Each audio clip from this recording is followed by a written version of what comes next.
It's time to rewrite who was the fake in last night's debate. Congressman Paul, you've questioned the fiscal conservative credentials of all these gentlemen, but particularly this week, Senator Santorum. You have a new television ad that labels him a fake. Why? Because he's a fake. Unreal, Ron. Unreal. Congratulations. Unreal. Thank you. That was fake libertarian Ron Paul accusing Rick Santorum of being a fake. Now, we all know Ron Paul supporters love him, just love him. And I don't have to tell you, love is blind. It is also deaf, especially when Ron Paul is talking. When Ron Paul talks about legalizing drugs, the beneficiaries of that idea get so high on Ron Paul love that they don't hear anything else he says.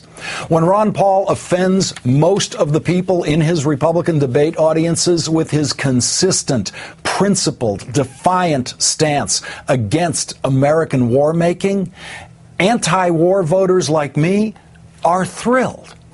And when Ron Paul says he wants to cut the size of government more than any other Republican candidate, the anti-tax and anti-government spending crowd loves him.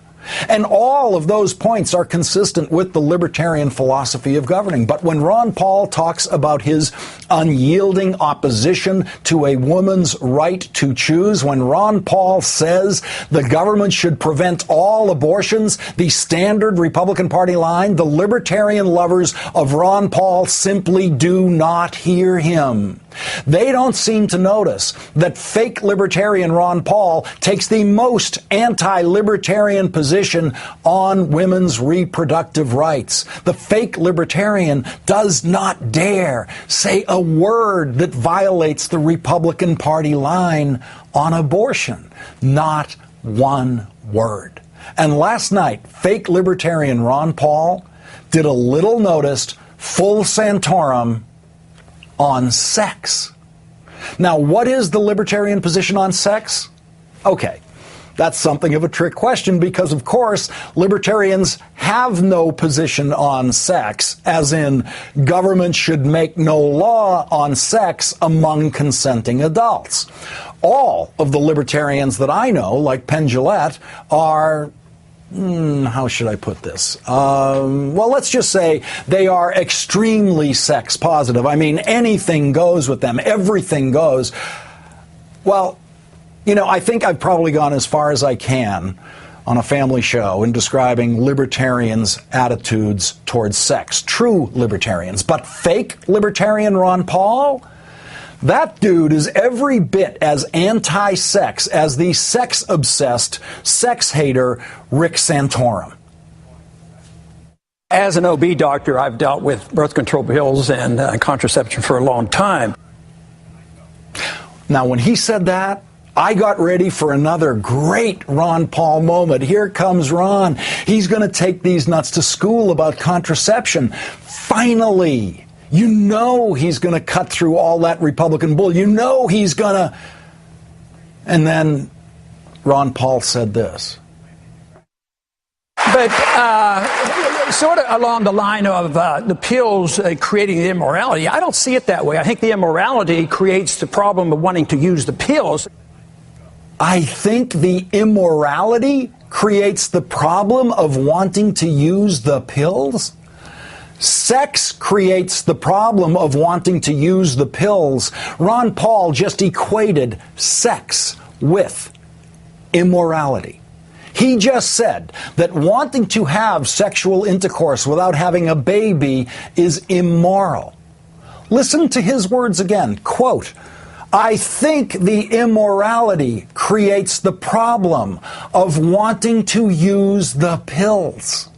So if you're an anti-war Ron Paul supporter or a legalized drugs Ron Paul supporter and you had sex last night after the debate and used birth control pills, your candidate for president thinks you engaged in immorality. That's his word for what you did. Immorality. It's the morality of society that we have to deal with. The pill is there and, it contributes maybe, but the pills can't be blamed for the immorality of our society. Okay, so Ron Paul is not really a Republican. And he's definitely not a libertarian. So why does he pretend to be a libertarian?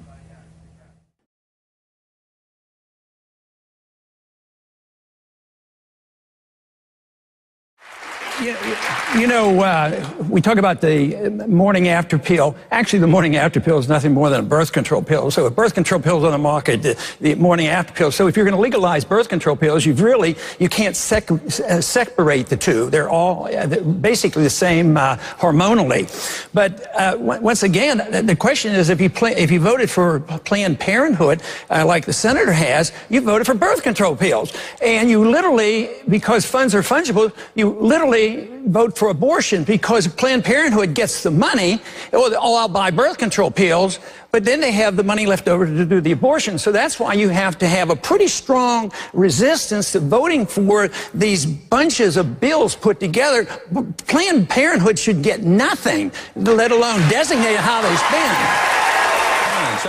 spend. This is a consequence of the fact the government has control of medical care and medical insurance, and then we fight over how we dictate how this should be distributed. It's sort of like in schools. Once the government takes over the schools, especially at the federal level, then there's no right position. Then you have to argue which prayer are you allowed to pray, and you get into all the details. The problem is the government is getting involved in things they shouldn't be involved, especially at the federal level.